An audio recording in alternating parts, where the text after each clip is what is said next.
At South by Southwest, we had the EV session, electric vehicles, and I met Cord. And Cord is really doing something about it, making it easier for the electric driver to find the charging stations. Cord, what do you drive yourself?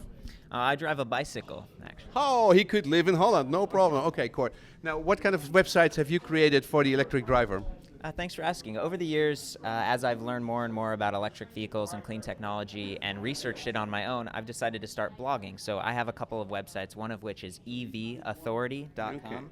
Okay. And that's this one right here. Okay. So we've got different articles reviewing cars that are coming out. And multiple people blog on that, or is you only? Many, yeah. In fact, now that I'm working on several projects, so I have less and less time to blog myself. Okay, so you basically set this up, and how many people come here every month? Oh gosh, it depends, but it's kind of thousands across the network that I have. So I also cover solar, wind power, biomass, and just clean tech. So anything. And is it personal interest or is it business? Yeah, I feel a responsibility and a strong interest to, as I learn, share and promote these things that I think will lead to a better tomorrow.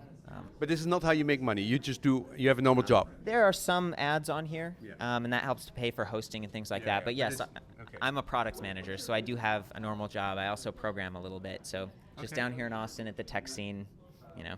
Cool. So this is your sharing thing. Now, what did you do for the charging, the people who have a car and to find the charging stations? Yeah, well, thank you for asking. The interesting Again, I'm asking again. Yeah, you don't have to say. Cool. It's great to share.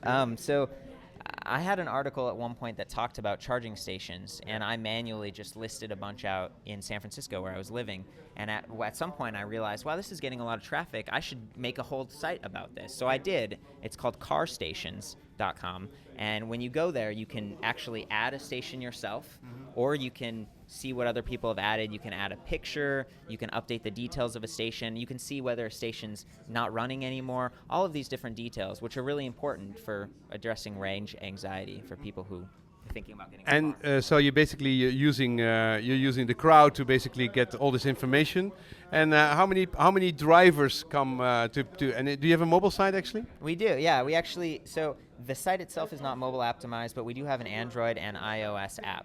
Okay. So 2 apps and then a website, which, on the iPad. Yeah. So tell me, how is this developing? Do you see that many more people are trying to find charging stations? Is it accelerating, or is it painfully slow, as I get the impression? Yeah, definitely. We do see it accelerate, especially in different regions. So, of course, we have analytics, and we can see in regions of the country in America here where there's more adoption of. Where? So I'm talking about San Francisco specifically, where I'm from. Yeah. So that's been growing, and we also see as the number of deployments go out, companies like ChargePoint, they put in more stations. That gets press in the local newspaper, online, and then people look for those stations. They end up at our site. Mm-hmm. But I mean, can you say it's like 300% growth year over year, or is it 100% growth or 50% growth? How steep is the curve?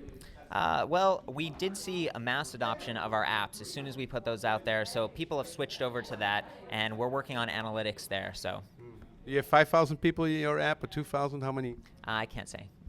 Okay, well, so far it's growing, but we don't know how much. But at least you're doing something to make it possible. Thank you very much. Thank you.